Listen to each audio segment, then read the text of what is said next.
Yo la famille, j'espère que vous allez bien. Les mecs, on se retrouve juste après le combat du PFL Paris qui opposait Cédric Doumbé et Baki Baïsangour. Un combat qui s'est fini par un TKO assez déplorable. Il n'y a pas d'autre mot, honnêtement, les mecs. Franchement, on s'attendait à tout sauf à ça. Le combat finit par un TKO parce que Cédric Doumbé n'était plus capable de combattre malgré, à mes yeux, un combat qui devenait de plus en plus intéressant sur le troisième round, avec un premier round que je donnais largement à Baki, un deuxième round que je donnais à Doumbé, et un troisième round qui commençait vraiment à faire monter la sauce. Honnêtement, c'est une opposition que j'aurais aimé voir en 5 rounds, mais finalement, on n'a même pas eu droit à 3 rounds complets parce que au bout de la moitié du troisième round, même avant la moitié du troisième round, Cédric Doumbé a demandé à l'arbitre tout simplement une pause sur le combat pour retirer ce qu'il avait dans le pied. Il pensait que c'était visiblement un bout de verre. C'était une épine, une épine. J'avoue que les gars, je suis très très frustré par ce combat, extrêmement frustré, parce que je voyais que ça commençait à prendre, à bien prendre comme un plat qui commence à sentir bon et à sentir que voilà, on va se régaler, mais au final non, on a été stoppé en plein plaisir les mecs, franchement les gars, je suis très très très déçu. Là les gars, je vous parle juste après la fin du combat et honnêtement ça a du mal à passer. Franchement la pilule elle a du mal à être digérée. Ça commençait à devenir intéressant. On a pu voir, bon le point positif, on a quand même pu voir un petit peu le sol de Doumbé. Effectivement, bon, moi je le savais à peu près parce que j'avais déjà vu des vidéos qui tournaient sur ses phases au sol. Il s'en sort plutôt bien, il arrive à bien se défendre au sol. C'est dur de le garder au sol longtemps.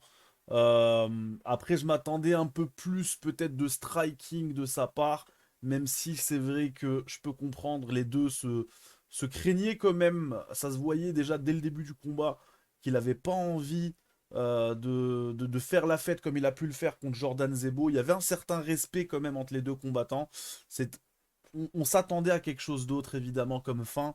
Moi je pense qu'effectivement le combat allait tourner du côté de Doumbé, même si effectivement on voyait que Baki commençait à être surmené. Doumbé a gardé le centre de la cage du début à la fin. Alors c'est vrai que sur le premier round, il se fait totalement laver à mes yeux. Il se fait prendre au sol à plusieurs reprises. Le deuxième round devient déjà un peu plus difficile pour Baki. Cédric Doumbé qui commence à le presser un peu plus, etc. Ça devient intéressant. Et là, le troisième round, là où il faut tout donner. Pour moi, il y avait 1-1 à ce moment-là. Et là, on se fait stopper par quelque chose d'assez rare. D'ailleurs, honnêtement, c'est quasiment du jamais vu. Une épine dans le pied dans une cage. Alors, est-ce que c'est parce que notre ami Cédric nous a avoué mettre de la colle en dessous de ses pieds? Possible, je sais pas. Bon, bref, c'est très particulier comme situation. C'est dommage parce que le combat commençait à prendre une bonne tournure. Honnêtement, Baki a montré que c'était un bon combattant. Honnêtement, de ce que j'ai vu, je pense pas que Baki aurait pu encaisser beaucoup de coups de la part de Cédric. Il n'y a pas de coup extrêmement franc qui est rentré sur Baki. Mais je pense que si ça avait été le cas, ça aurait pu se finir très très vite. Mais les deux se mesuraient beaucoup, les deux se craignaient aussi beaucoup. Et c'est ça les sports de combat au final, hein. Au final, suffit d'un lucky shot et un grand peut tomber, hein.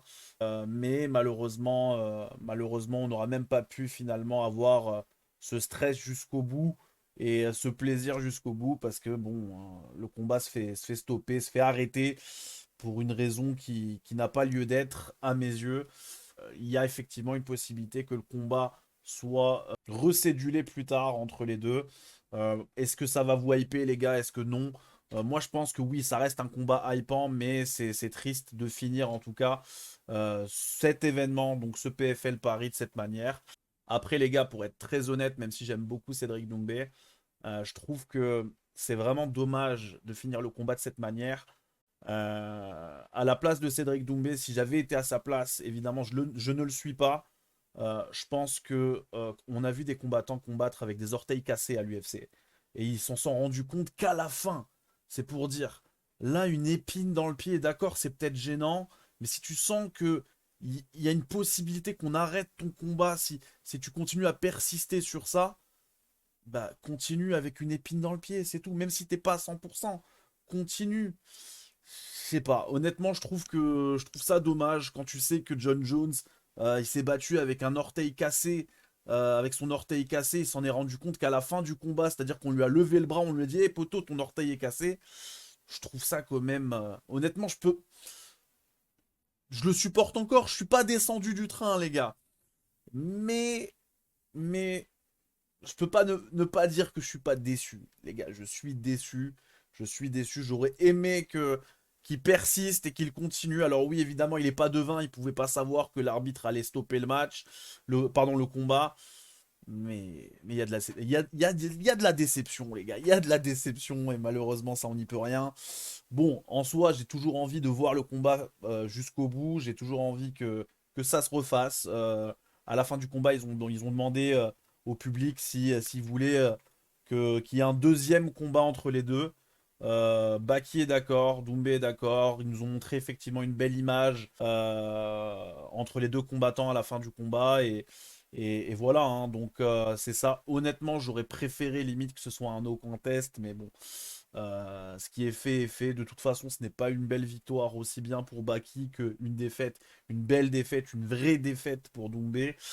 Mais en soi, en tant que spectateur, c'est compliqué. C'est compliqué. Et j'ose même pas imaginer, les gars, pour les gens qui ont payé leur place pour participer au PFL Paris, en sachant sincèrement, j'ai vu l'événement du début à la fin, les gars. Honnêtement, la foule, elle était pas en délire, hein. Tu voyais que la foule, elle était là que pour un seul combat. Et même si on me donne énormément de respect, les gars, au co-main event, qui était génial. Honnêtement, j'ai beaucoup aimé le combat juste avant. Euh, En soi, sur un événement complet, c'est assez léger. C'est assez léger. Le PFL Paris, évidemment, pardon, le PFL en général, c'est une organisation qui cherche à concurrencer l'UFC sur le long terme. Ils ont les moyens pour, mais c'est pas encore au niveau. C'est pas encore au niveau. En tout cas, les mecs, merci d'avoir regardé cette petite vidéo. Donnez-moi, les gars, votre avis sur le chat. Est-ce que vous voulez, vous aussi, revoir un deuxième affrontement entre les deux combattants? Est-ce que vous êtes déçus? Bah, je pense que oui, honnêtement, vous pouvez pas ne pas l'être. Et est-ce que, les gars, vous descendez du train, les gars? Est-ce que vous descendez du train Cédric Doumbé? Ou bien vous êtes encore dedans et vous attendez de voir ce que ça va donner dans le futur? En tout cas, les gars, merci pour votre force, pour votre soutien. Et de toute façon, les gars, demain, il y a un autre très bon combat. Il y a Ngannou Joshua. Et j'espère que ça va nous donner un peu de. Ça va nous donner un peu de consistance là. Parce que franchement, ce combat-là, les mecs, je reste énormément sur ma faim. C'est très dur. Très très frustré. Et samedi, on aura évidemment le combat Benoît Saint-Denis, Dustin Poirier, qui sera aussi un très intéressant à suivre. Donc il y a quand même une belle semaine. On va pas rester sur ça. Et voilà. Allez, je vous embrasse les frères. Prenez soin de vous et à la prochaine.